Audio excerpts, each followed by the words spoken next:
Hello guys, welcome back to this become English champion YouTube channel. My name is Ankush और आज हम इस video में जो न्यूज़ रीड करने वाले हैं वो एक मूवी को लेकर है। मूवी का नाम है छावा। तो ये जो मूवी है अभी फिलहाल लॉन्च हुई है, तो उसी से रिलेटेड ये हमारी न्यूज़ है। तो इसके अंदर वोकैबलरी काफ़ी अच्छी है और ग्रामेटिकल कॉन्सेप्ट्स काफ़ी अच्छे लगे हैं। तो मैं आपके लिए रीड करता हूँ और वीडियो पसंद आए तो कमेंट करके ज़रूर बताइएगा। तो शुरू करते हैं आज की इस वीडियो को। सबसे पहले देखिए हमारी हेडलाइन। यहाँ पर लिखा है छावा मूवी रिव्यू। तो छावा मूवी का रिव्यू। विक्की कौशल, ये जो भी एक्टर है, विक्की कौशल और अक्षय खन्ना, ये दो लोग। जोसल फॉर अटेंशन। अच्छा, यहाँ पर ये फ्रेज है पूरा, इसको आप याद कर सकते हो। जोसल फॉर अटेंशन। जोसल का मतलब होता है एक तरह से संघर्ष करना, होड़ करना, जिसको आप इंग्लिश में बोलते हैं ना वाई, VIE, होड़ करना। अब होड़ करना क्या होता है? जैसे वो बोलता है कि भाई मैं 100 पुशअप्स मारूंगा, फिर दूसरा बोलता है मैं 150 मारूंगा, फिर वो बोलता है पहले वाला कि मैं 200 मारूंगा, फिर वो बोलता है मैं 250 मारूंगा। तो क्या कर रहे हो? एक दूसरे से कंपटीशन कर रहे हो, होड़ कर रहे हो। तो वो ये जोसल फॉर अटेंशन। अटेंशन का मतलब क्या होता है? जिसको हम बोलते हैं ध्यान। सो ध्यान आकर्षित करना, ठीक है, उसके लिए बोला गया है यहाँ पे। तो ध्यान आकर्षित करने का संघर्ष, जोसल फॉर अटेंशन। और किसमें? In this uneven sketch. Sketch मतलब रूपरेखा, अनइवन मतलब हो जाता है अनमैच्ड, जिसका कोई मैच ना हो, जो असमान हो, अनइवन। और किसका? Of a Maratha legend. Legend कौन होता है? महापुरुष। तो इसका हिंदी क्या बनेगा? मराठा महापुरुष के इस असमान रूपरेखा में ध्यान आकर्षित करने के लिए विक्की कौशल और अक्षय खन्ना। तो ये मतलब है, मतलब पूरी यहाँ पर एक्यूरेट इंग्लिश रूल के अकॉर्डिंग नहीं लिखी है, ये हाफ में लिखी है। तो आपको इसको समझना पड़ता है कि ये सेंस क्या दे रहा है। तो इसका सेंस क्या बनेगा कि जो ये विक्की कौशल है, अक्षय खन्ना, ये जो दो लोग हैं, ये अभिनय कर रहे हैं, एक्टिंग कर रहे हैं, और ये कौन सी अटेंशन पाना चाहते हैं? कौन सी अटेंशन? क्योंकि ये जो मराठा लेजेंड है, जो भी शिवाजी महाराज और ये संभाजी जो है, तो इनका रोल प्ले कर रहे हैं, तो उनके रूप में, तो उसी में अपनी अटेंशन बढ़ाना चाहते हैं। तो वो सेंस में ये यूज किया गया है, ठीक है। तो यहाँ पे आप याद कर सकते हो पहला वर्ड लेजेंड, तो आप जानते होंगे, और कोई भी महापुरुष जो अपने महापुरुष का हो या फिर अपनी फील्ड का महारत का हो। और इसके अलावा दूसरा आप याद कर सकते हो जोसल फॉर अटेंशन, ध्यान आकर्षित करने के लिए संघर्ष। अनइवन, जैसे एक आप रनिंग करते हैं, एक बिल्कुल सही जगह है जो ऊपर नीचे ना हो, तो वो इवन है। अनइवन क्या आएगा? कहीं ऊपर है, कहीं नीचे है, पैर कहीं पे मुड़ जाता है, तो वो अनइवन प्लेस हो जाती है। स्केचेस रूपरेखा।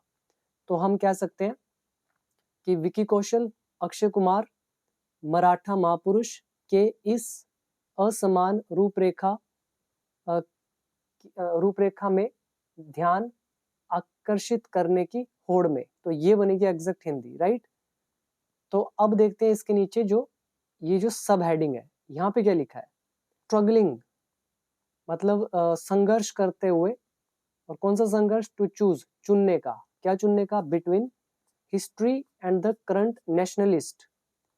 नेशनलिस्ट हो गया राष्ट्रवादी, करंट हो गया वर्तमान, हिस्ट्रीज इतिहास, और सेंटिमेंट मतलब भावना। तो कह रहे हैं इतिहास और वर्तमान राष्ट्रवादी भावना के बीच चुनाव के संघर्ष, चुनाव के बीच संघर्ष करते हुए, ठीक है, ये संघर्ष करते हुए लक्ष्मण उतेकर्स, लक्ष्मण उतेकर की, ये अपोस्ट्रोफ लगा है। तो इनका जो अनसरप्राइजिंग नैरेटिव है, नैरेटिव मतलब यहाँ पे कहानी से है, और अनसरप्राइजिंग यानी कि जो आपको सरप्राइज ना करे, जो आपको चौंकाए ना, तो अनसरप्राइजिंग एडजेक्टिव है। तो लक्ष्मण उतेकर की न चौंकाने वाली ये कहानी जो है, स्ट्रगल करते हुए, between history and current nationalist sentiment के बीच। तो ये कहानी फाइंड्स पाती है इट्स वॉइस, अपनी आवाज को, इन द फाइनल एक्ट, यानी कि आखिरी कार्य में, या फिर ऐसा को अंत में। तो मतलब अंत में जाके इसको अपना पूरा रूप मिलता है, एक तरह से अपनी वॉइस मिलती है। तो ये होगी हमारी सब हेडिंग। क्लियर? तो इसके बाद अब रीड करते हैं फर्स्ट पैराग्राफ। अभी आप लैंग्वेज देख रहे हैं ना कैसी है, इतनी मुश्किल भी नहीं है, बट जिसको इंग्लिश नहीं आती उसको तो मुश्किल लगेगी। तो अब देखते हैं हमारा फर्स्ट पैराग्राफ।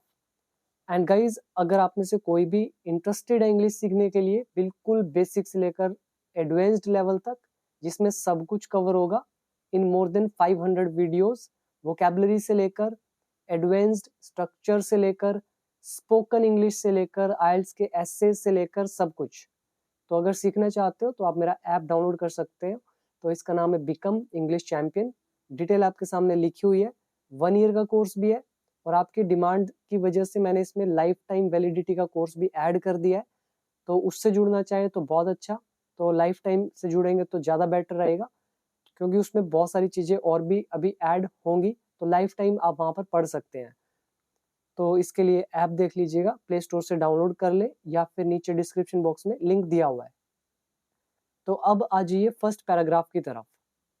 यहाँ पर हमारा फर्स्ट पैराग्राफ है बेस्ड ऑन, मतलब के आधार पर, based on Shivaji Sawant popular novel. ये कोई व्यक्ति होंगे शिवाजी सावंत, यहाँ पे अपोस्ट्रोफी लगा है। इनका जो ये पॉपुलर मतलब लोकप्रिय नोवेल यानी कि उपन्यास, तो शिवाजी सावंत के लोकप्रिय नोवेल के आधार पर Chhaava is a puff piece. Puff piece किसको बोलते हैं? जिसको आप बोल सकते हैं प्रशंसा पत्र या प्रशंसा लेख, मतलब तारीफ वाला कोई भी रिटर्न, वो चीज कह सकते हो। ठीक है, पफ पीस है मतलब रिटर्न में तारीफ है। छावा एक रिटर्न में तारीफ है, पफ पीस है किसकी?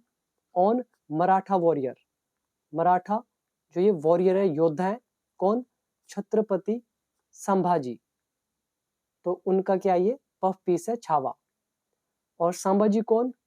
Who took on the might, जिन्होंने चुनौती दी। किसको? माइट को। माइट मतलब ताकत। तो टेक ऑन द माइट मतलब होता है एक तरह से चुनौती देना, उसका सामना करना, उसको फेस करना। तो हु रिलेटिव प्रोनाउन है जो यूज किया गया संभाजी के लिए। तो संभाजी जिन्होंने चुनौती ली या चुनौती दी शक्ति को, माइट को। किसकी शक्ति? ऑफ मुगल एम्परर औरंगजेब की। तो इसको, ठीक है, मुगल एम्परर औरंगजेब जो है, इनकी जो पावर है उसका क्या किया? जिन्होंने सामना किया, जिन्होंने चुनौती दी। फॉर अराउंड 8 years, लगभग 8 साल। इन द 17th century, 17वीं शताब्दी में। तो ये हो गया हमारा सेंटेंस कंप्लीट। अगर आप यहाँ पे टेंस देखना चाहो तो यहाँ पर सिंपल ही, वैसे ये जो छावा है ये सब्जेक्ट हो गया, फिर हमारा इज हेल्पिंग वर्ब आ गया, और अब ये हमारा हो गया नाउन। और पफ एक एडजेक्टिव का काम कर रहा है, पीस एक नाउन है। तो ये सिंपल नाउन एडजेक्टिव का चैप्टर। फिर हु रिलेटिव प्रोनाउन है, हु सब्जेक्ट भी है, और ये टेक का second form took second form.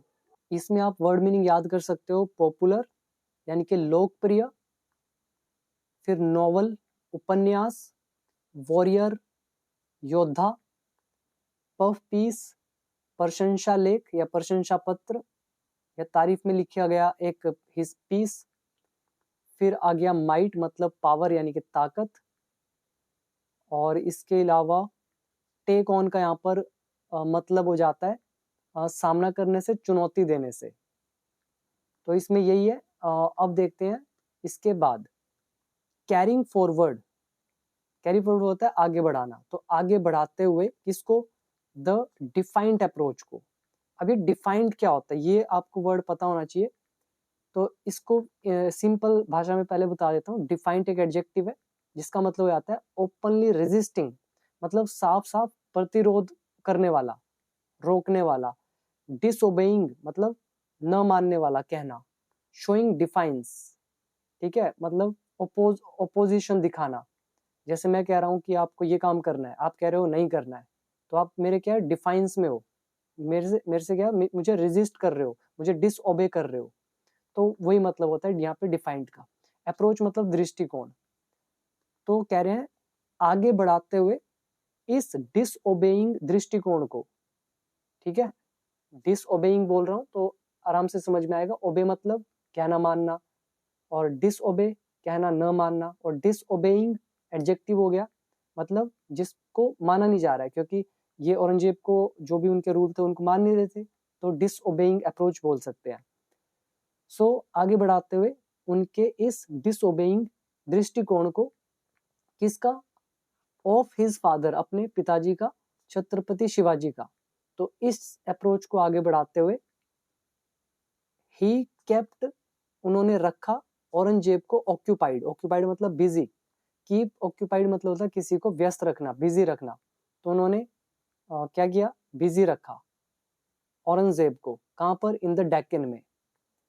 During the second half of his rain, rain मतलब शासन, तो उनका जो शासन है उसका जो सेकेंड हाफ है, तो उस दौरान उन्होंने औरंगजेब को रखा ऑक्यूपाइड डेक्कन में, बढ़ाते हुए अपने पिताजी छत्रपति शिवाजी के डिफाइंड अप्रोच को, उनके इस चुनौतीपूर्ण दृष्टिकोण को या डिसओबेइंग अप्रोच को।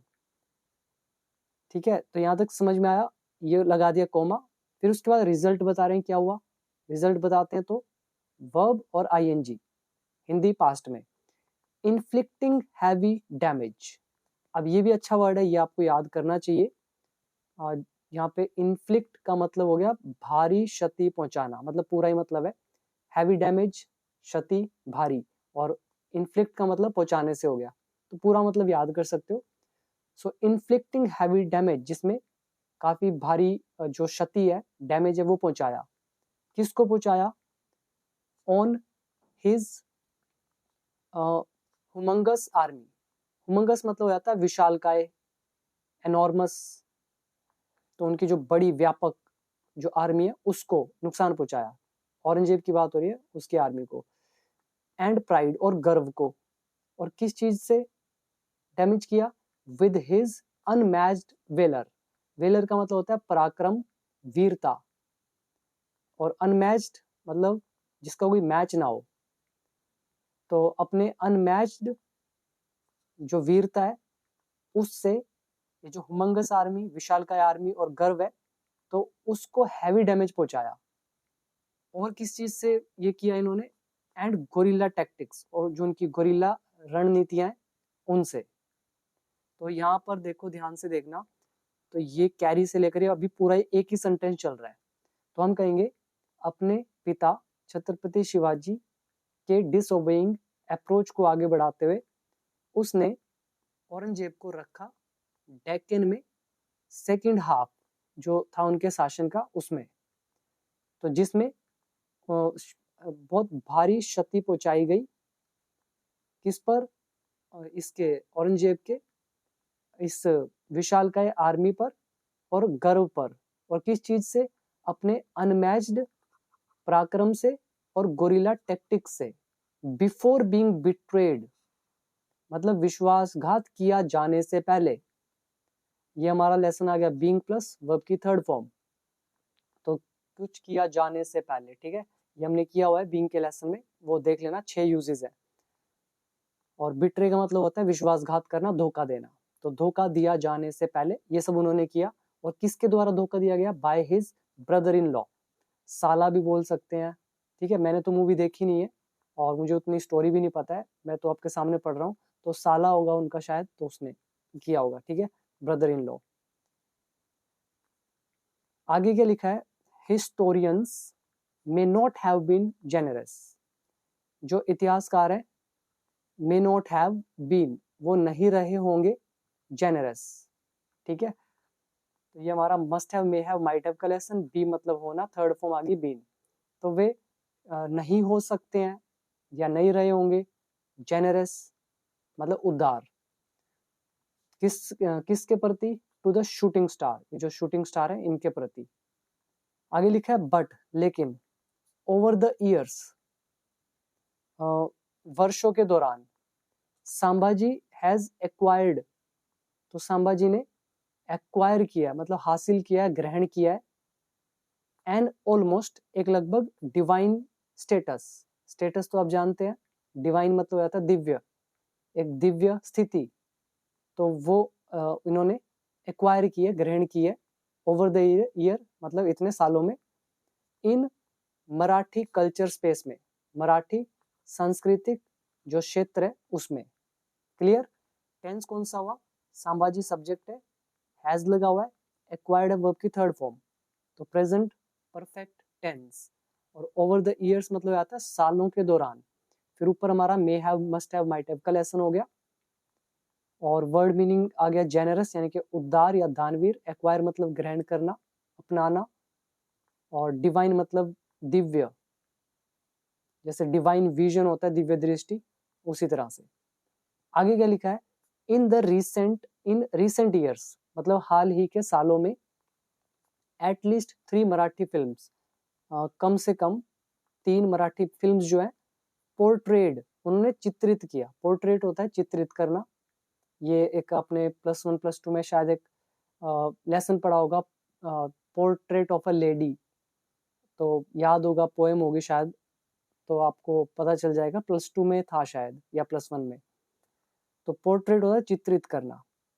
तो रिसेंट ईयर्स में मतलब हाल ही के सालों में कम से कम 3 मराठी फिल्म जो है उन्होंने चित्रित किया है हिम, उसे मतलब संभाजी को, एज समवन, एक ऐसे के रूप में। कैसे रूप में, who laid down his life, जिन्होंने अपना जीवन न्योछावर कर दिया। ले डाउन, ठीक है, ये ले का हो गया लेड, और ले डाउन लाइफ मतलब होता है अपना जीवन त्याग देना, न्योछावर कर देना किसी पर। तो जिन्होंने न्योछावर कर दिया अपना जीवन for the Hindu faith, Hindu विश्वास के लिए। Who is a relative pronoun जो यूज किया गया समवन के लिए। और एज समवन का मतलब एक ऐसे के रूप में। क्लियर हो गया सारा। और यहाँ पर ये जो 3 मराठी फिल्म्स है, सब्जेक्ट है, पोर्ट्रेट हो गया वर्ब की सेकंड फॉर्म, फिर अदर वर्ड, फिर एज के बाद ये समवन जो है इसके लिए हमने लगा दिया हु रिलेटिव प्रोनाउन जो सब्जेक्ट भी है, और लेड हो गया second form, past indefinite active voice. इसके बाद आगे क्या लिखा है, director Laxman Utekar carries forward, तो ये जो है ये आगे बढ़ाते हैं द नैरेटिव यानी कि कहानी को। कैरी इज आगे बढ़ाना, और कैरी वाई हटाकर लगा दिया IES, प्रेजेंट इंडेफिनिट का रूल, तो वो आगे बढ़ाते हैं कहानी को। अर्ली इन द फिल्म मतलब फिल्म की शुरुआत में, when Sambhaji maims a lion, जब संभाजी मेम का मतलब यहाँ पे हो गया घायल करने से, तो जब वो एक शेर को घायल करते हैं, इट बिकम्स क्लियर, ये साफ हो जाता है।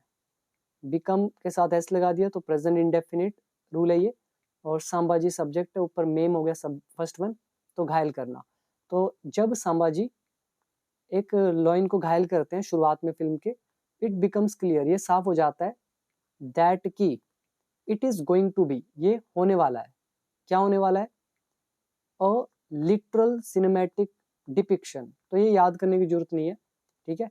तो ये क्या होने वाला है, एक लिटरल यानी कि शाब्दिक सिनेमाई चित्रण, लिटरल सिनेमैटिक डिपिक्शन, डिपिक्शन हो जाता है चित्रण, मतलब आप उसको कैसे दिखा रहे हैं, और लिटरल हो गया यहाँ पे शाब्दिक से।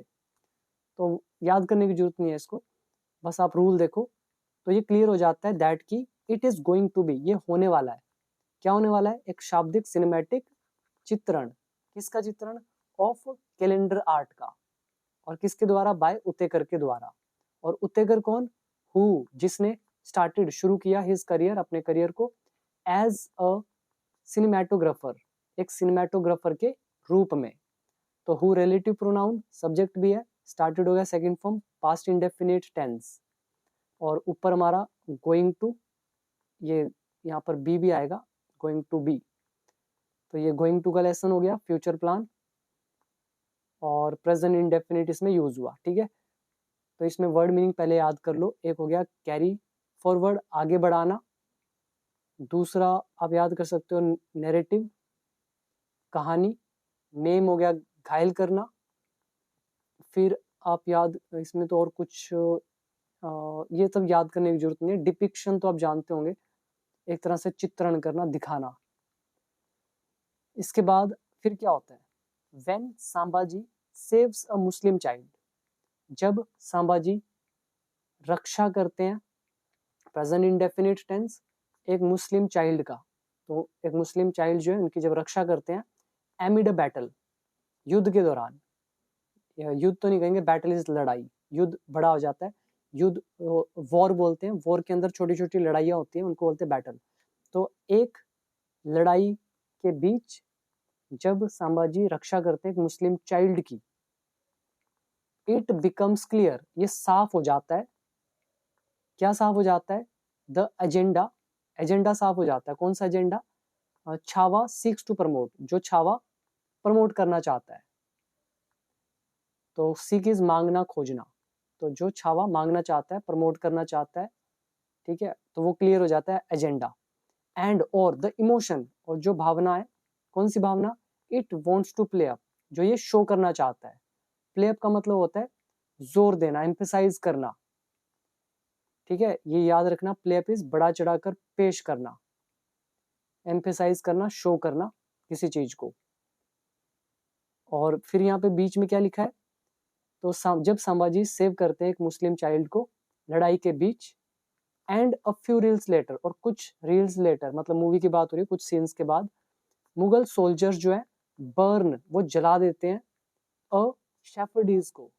शेफर्डीज कौन होता है, जैसे टाइगर टाइग्रेस होता है, लॉइन लॉइनेस होता है, प्रिंस प्रिंसेस होता है, ऐसे शेफर्ड का होगा शेफर्डेस, यानी कि जिसको आप जो गडरिया बोलते हैं ना, जो भेड़ बकरियां चराते हैं लड़का, तो उसमें जो लड़की होती है उनको बोल देते हैं शेफर्डेस, चरवाही बोल सकते हो। तो अलाइव इज जिंदा, तो उसको जब जिंदा जला देते हैं तो ये क्लियर हो जाता है कि एजेंडा जो ये छावा प्रमोट करना चाहता है, और जो इमोशन ये जिन पर जोर देना चाहता है। क्लियर, तो यहाँ पे करो वर्ड मीनिंग याद, एक हो गया शेफर्डेस, चरवाही, एमिडिस के बीच, बैटल इज लड़ाई, और सीक इज मांगना, खोजना, प्ले अप का मतलब होता है बड़ा चढ़ाकर पेश करना, एजेंडा का वैसे मतलब होता है कार्यसूची, मतलब जो भी लिस्ट होती है भी हम ये काम करेंगे, वो पूरा एजेंडा होता है। यहाँ तक क्लियर हुआ। इसके बाद आगे देखिए, हाउएवर, फिर भी, व्हेन कैरेक्टर्स स्टार्ट, जब ये जो कैरेक्टर्स हैं मतलब पात्र जो है स्टार्ट शुरू करते हैं, क्या शुरू करते हैं, इंट्रोड्यूसिंग मतलब पेश करना, देमसेल्व्स खुद को, एंड देयर इंटेंशंस और अपने इरादों को, लाइक प्लेयर्स खिलाड़ियों की तरह, at the start of a cricket match, एक क्रिकेट मैच के शुरुआत में, वन वॉन्ट्स टू टेल, तो उनमें से एक बताना चाहता है उतेकर, उतेकर को, जरा हट के जरा बच के। तो ये जो भी है पता नहीं किस सेंस में लाइन यूज करी है, क्योंकि हमें तो पता नहीं एग्जैक्ट न्यूज, ना तो मूवी देखी ना तो पूरा कुछ देखा, सिर्फ न्यूज पढ़ रहे हैं। तो सेंस वाइज तो यही हिंदी तो यही निकलती है कि जब पात्र शुरू करते हैं पेश करना खुद को या अपने इंटेंशंस को प्लेयर्स की तरह क्रिकेट मैच के शुरुआत में, पता नहीं उस मूवी में शायद क्रिकेट मैच हुआ हो, पता नहीं। तो आगे लिखा है, तो जब ऐसा होता है, one wants to tell Utkar, एक उत्कर को बताना चाहता है जरा हट के जरा बच के। ये जो भी है इससे हमारा कोई लेना देना नहीं। आगे देखते हैं, अब इसकी इंग्लिश देखना, दैट, यह की। अब दैट जब शुरू में मिलता है ना आपको, और उसके बाद एक पूरा सेंटेंस लिखा जाता है, तो इसका दैट का मतलब होता है यह की। और दूसरी तरह से भी बता सकता हूँ मैं आपको, अभी पढ़ते हैं पहले। दैट संभाजी स्टार्टेड, तो कह रहे हैं यह कि संभाजी ने शुरू किया, या वो शुरू हुए एज के रूप में, एज अ मनसाब। मनसाब कौन होता है आप बता देना, जो मुस्लिम होंगे वो जानते होंगे, तो आप लोग कमेंट में बता देना ताकि दूसरे लोगों को पता चले। तो यह कि संभाजी शुरू हुए मनसाब के रूप में ऑफ औरंगजेब, औरंगजेब के, ठीक है, या और दैट, यह कि शिवाजी डिटेन्ड, शिवाजी ने रोक दिया, डिटेन होता है रोकना, हिज सन, अपने बेटे को, फॉर, के लिए, किस लिए रोक दिया, हिज इररिस्पॉन्सिबल बिहेवियर, अपने गैर जिसको बोलते हैं गैर जिम्मेदारी वाले बिहेवियर के लिए, इज, वो है, ऑब्वियसली स्पष्ट रूप से, not part of the syllabus, syllabus का हिस्सा। अब आप देखो, क्या आपको ये समझ में आया कि यहाँ पर ये इज जो है इसका सब्जेक्ट कौन है? तो बहुत लोगों को शायद समझ में ही नहीं आया होगा। तो अब मैं आपको बताता हूँ ये आया कैसे। अब ध्यान से सुनना, दैट मतलब वो, is not part of the syllabus, तो वो या वह इस सिलेबस का पार्ट नहीं है, इस पाठ्यक्रम का हिस्सा नहीं है। अब दैट क्या मतलब, क्या नहीं है हिस्सा? संभाजी ने शुरू किया औरंगजेब के मनसाब के रूप में, या शिवाजी ने डिटेन किया है अपने सन को उसके इररिस्पॉन्सिबल बिहेवियर के लिए। तो ये चीज ऑब्वियसली स्पष्ट रूप से पार्ट नहीं है सिलेबस का। तो अब आपको समझ में आ गया होगा, ये दैट सब्जेक्ट है, इट ये जो इज है ये इसकी हेल्पिंग वर्ब है, फिर आगे सेंटेंस। और दूसरी तरह से हिंदी निकाल सकते हो, यह कि संभाजी ने शुरू किया मनसा औरंगजेब के मनसाब के रूप में, या शिवाजी ने रोका अपने बेटे को इररिस्पॉन्सिबल बिहेवियर के लिए। तो ये चीज पार्ट नहीं है सिलेबस का। क्लियर? आगे देखिए, दैट, फिर दैट आ रहा है, फिर सेंटेंस आ रहा है। तो यह की हिट टू कौन सिद्धीज, तो उन्होंने सिद्धीज जो है उनको चेतावनी दी। एंड वोडेयर्स टू, ये वोडेयर्स क्या होता है आई डोंट नो, ठीक है, तो पता नहीं, मुझे भी नहीं पता इसका। तो सीधा मतलब यह कि उन्होंने चुनौती दी सिद्धीज को और वोडेयर्स को भी। तो वो चीज डज नॉट वारंट मेंशन, तो उसको उल्लेख करने की मतलब जरूरत नहीं है। अब यहाँ पर एक चीज पहले समझे, वारंट, ये जो है ना वारंट, जैसे हम किसी के लिए अरेस्ट वारंट लेकर आते हैं, तो वारंट क्या होता है एक्चुअली में? अधिकार पत्र। अगर आपके पास अरेस्ट वारंट है, इसका मतलब आपके पास अधिकार पत्र है किसी को अरेस्ट करने का। तो ऐसे लिखा है वारंट मेंशन, मतलब ये जिक्र करने की मतलब कोई जरूरत नहीं है इस चीज को। तो दैट यहाँ पर फिर से सब्जेक्ट का काम करेगा, फिर दैट की हेल्पिंग वर्ब है डज नॉट, फिर वारंट मेंशन वर्ब की फर्स्ट फॉर्म। तो इस चीज का उल्लेख करने की जरूरत नहीं है कि उन्होंने चुनौती दी सिद्धीज को और वोडेयर्स टू, इनको भी। क्लियर? आगे ये लिखा है हाउएवर, फिर भी, Chhaava does indicate, Chhaava indicate करता है, संकेत देता है, फीबली कमजोर रूप से। फीबल कौन होता है? कमजोर, एक एडजेक्टिव होता है, और फीबली एडवर्ब हो गया, कमजोर रूप से। तो छावा संकेत देता है कमजोर रूप से, दैट की it was not essentially a religious battle, कि ये एसेंशियली मतलब होता है मूल रूप से, रिलीजियस बैटल यानी कि धार्मिक लड़ाई, तो ये मूल रूप से धार्मिक लड़ाई नहीं थी। एंड दैट, एंड और यह कि faith has always been used, faith को हमेशा से यूज किया गया है, बाय रूलर्स के द्वारा, टू टाइड ओवर, काबू पाने के लिए। किस चीज पर काबू पाने के लिए? पॉलिटिकल फॉल्ट लाइंस को, जो भी राजनीतिक फॉल्ट लाइंस है उनको। तो यहाँ पर देखिए हैज बीन का यूज हुआ, फिर वर्ब की थर्ड फॉर्म यूज हुई, तो present perfect tense, passive voice. तो यही है हिंदी, आई थिंक इतनी मुश्किल तो नहीं है, बस वर्ड मीनिंग आपको आने चाहिए। एक हो गया फीबली, कमजोर रूप से, एसेंशियली मतलब मूल रूप से, रिलीजियस बैटल हो गया धार्मिक लड़ाई, और टाइड ओवर का मतलब होता है किसी चीज पर काबू पाना। इसके बाद लिखा है refusing to be a vassal of the Mughal empire, तो मुगल एम्पायर के वसाल बनने से इनकार करते हुए, ठीक है, रिफ्यूज इनकार करना, बी का मतलब होना या बनना।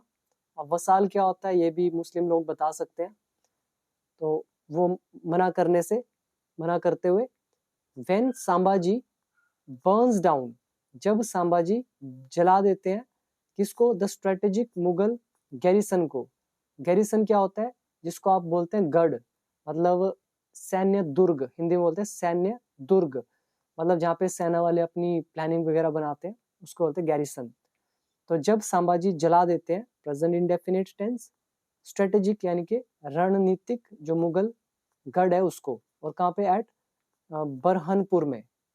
तो क्या होता है, औरंगजेब जो है, ये अक्षय खन्ना मतलब जो औरंगजेब का रोल अदा कर रहे हैं, तो तो क्या होता है, ये अक्षय खन्ना जो है औरंगजेब रियलाइजेज, तो इनको एहसास होता है दैट की द मराठा रेजिस्टेंस, ये जो मराठा प्रतिरोध है, रेजिस्टेंस प्रतिरोध रोकना, इज नॉट ओवर, वो खत्म नहीं हुआ है, with the demise of Shivaji, Shivaji का जो डिमाइज है, डिमाइज मतलब मृत्यु, शिवाजी की मृत्यु के साथ जो मराठा प्रतिरोध है ये खत्म नहीं हुआ है, राइट।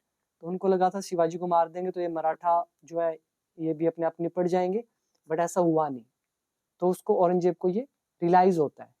कब रियलाइज होता है?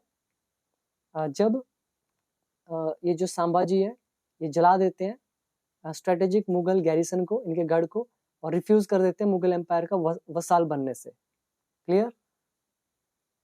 फिर क्या होता है?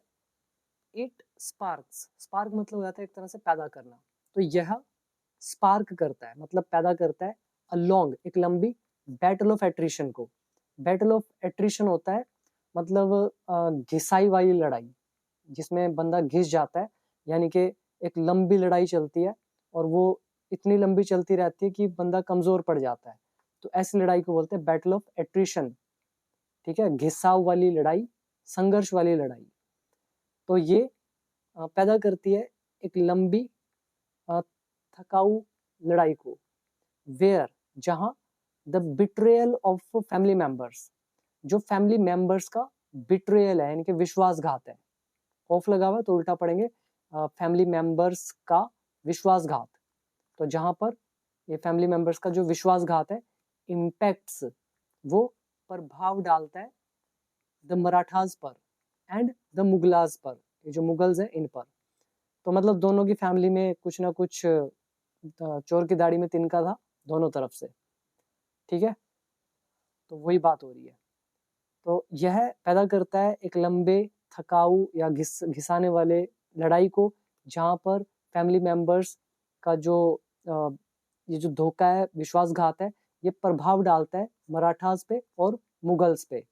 एज, क्योंकि बोथ संभाजी एंड औरंगजेब, ये दोनों जो है ग्रैपल विद, ये जूझते हैं, मतलब उससे गुजरते हैं, उससे संघर्ष करते हैं, तो उससे जूझते हैं। इससे इंटरसाइन, इंटरनिसाइन, इंटरनिसाइन का मतलब होता है आंतरिक, यानी कि मतलब उनके अंदरूनी जो स्ट्राइफ है, स्ट्राइफ मतलब संघर्ष, तो इंटरनिसाइन स्ट्राइफ का मतलब हो गया अंदरूनी संघर्ष जो है, उससे क्या करते हैं? ग्रैपल विद करते हैं, मतलब जूझते हैं उससे।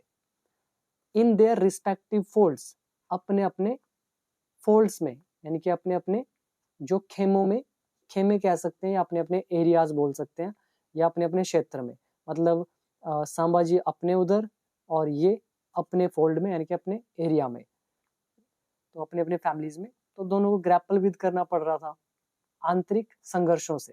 क्लियर?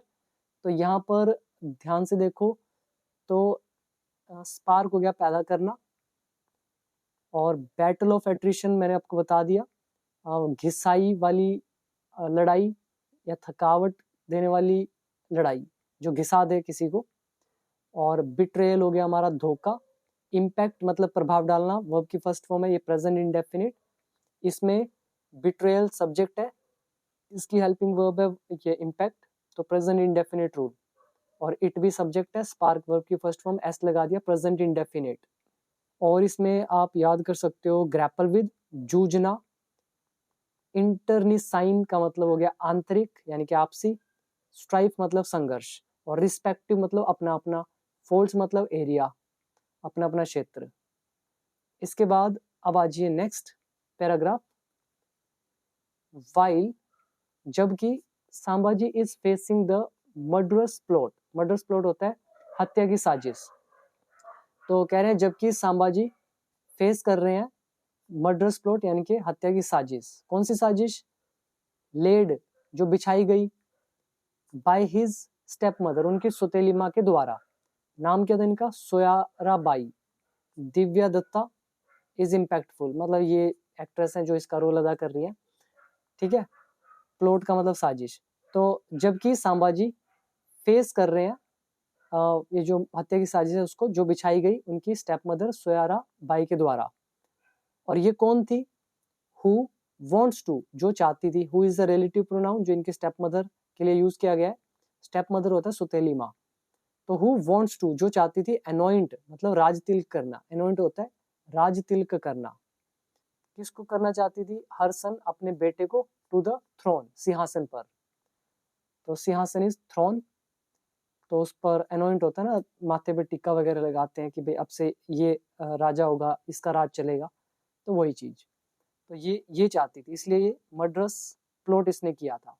तो कह रहे हैं जबकि संभाजी फेस कर रहे थे इस चीज को, और दूसरी तरफ क्या था, Aurangzeb has a challenger in his son Mohammad Akbar, तो जो ये औरंगजेब था, तो इनके सामने चुनौती थी हिज सन मोहम्मद अकबर की, ठीक है। औरंगजेब हैज अ चैलेंजर का मतलब है औरंगजेब के सामने एक चुनौती थी, किसकी चुनौती, हिज सन मोहम्मद अकबर, इनकी, क्लियर। नील भोपालम डिसअपॉइंट्स, नील भोपालम ये जो है व्यक्ति, डिसअपॉइंट्स मतलब ये नाराज करते हैं, प्रेजेंट इंडेफिनिट टेंस, तो ये नाराज करते हैं with a stilted accent, stilted का यहाँ पर मतलब है बनावटी से, कृत्रिम, एक होता है ना आर्टिफिशियल, नेचुरल का एक होता है नेचुरल प्राकृतिक, और जो नेचुरल ना हो तो हम बोलते हैं उसको आर्टिफिशियल, हिंदी में बोलते हैं कृत्रिम, तो उसी को बोलते हैं स्टिल्टेड, कृत्रिम यानी कि बनावटी, अननेचुरल। और एक स्टिल्टेड हाउस भी होते हैं, आपने देखा होगा, नदी होती है उनमें थोड़े डंडे से बांबू वगैरह गाड़ते हैं जमीन में, फिर उनके ऊपर घर बनाते हैं, उनको भी स्टिल्टेड हाउस बोलते हैं, इमेज में देख लेना समझ में आएगा। और एक्सेंट मतलब उच्चारण, तो नील भूपालम निराश करते हैं विद, किस चीज से निराश करते हैं, ये जो बनावटी उच्चारण होता है उस चीज से, तो वो मूवी देख के पता चलेगा आपको। इसके बाद आगे क्या लिखा है, ऑन पेपर, पेपर पर, थिंग्स बिकम कॉम्प्लेक्स, चीजें हो जाती हैं जटिल, डिलीशियसली यानी कि स्वादिष्ट रूप से, तो पेपर पर चीजें स्वादिष्ट रूप से जटिल हो जाती हैं, कब हो जाती है, जब अकबर सीक्स रिफ्यूज, जब अकबर मांगता है शरण, रिफ्यूज मांगता है, प्रेजेंट इंडेफिनिट टेंस, किससे मांगता है, फ्रॉम संभाजी, तो औरंगजेब का जो ये लड़का है अकबर, ये संभाजी से शरण मांगता है, तो चीजें क्या हो जाती है, डिलीशियसली कॉम्प्लेक्स, जटिल हो जाती है लेकिन स्वादिष्ट रूप से, और एंड, और जो ये सोयारा बाई जो है, रीचेज आउट, और ये पहुंचती है, रीच आउट पहुंचना, कहाँ पहुंचती है, टू द मुगल प्रिंस, ये जो मुगल प्रिंस है उसके पास पहुंचती है, और क्यों पहुंचती है, टू डीथ्रोन मतलब सिंहासन से हटाने के लिए, किसको, संभाजी को। तो ये थी हमारी आज की न्यूज़, उम्मीद करता हूँ आपको पसंद आई होगी, काफ़ी सारे नए नए वर्ड हमने यहाँ पे सीखे, और वीडियो कैसी लगी जरूर बताइएगा। इंग्लिश सीखना चाहते हैं तो ऐप अब आप डाउनलोड कर सकते हैं, ऐप का नाम बिकम इंग्लिश चैंपियन, तो डेफिनेटली ज्वाइन कीजिए, इंग्लिश को इम्प्रूव कीजिए, बहुत बेनिफिट मिलेगा। तो यहाँ पे वर्ड देख लो एक बार, डीथ्रोन सिंहासन से हटाना, रीच आउट इज पहुंचना, रिफ्यूज का मतलब हो गया शरण लेना, यहाँ पर मतलब लेना तो नहीं कहेंगे, सिर्फ शरण या आश्रय, सीख मतलब मांगना, फिर आ गया डिलीशियसली ऊपर, इसका मतलब है स्वादिष्ट रूप से, एडवर्ब है, कॉम्प्लेक्स मतलब जटिल, फिर डिसअपॉइंट हो गया निराश करना, और स्टिल्टेड एक्शन हो गया बनावटी उच्चारण, बनावटी बोली, एनोइंट हो गया राज तिलक करना, थ्रोन इज सिंहासन, और मर्डरस प्लॉट हत्या की साजिश, फिर आ गया स्टेप मदर, सोतेली माँ, तो यही है इसमें, और तो मैंने आपको सारे बता दिए। सो अभी दीजिए इजाजत, थैंक यू सो मच, मिलते हैं अगली एक और इंटरेस्टिंग वीडियो के साथ।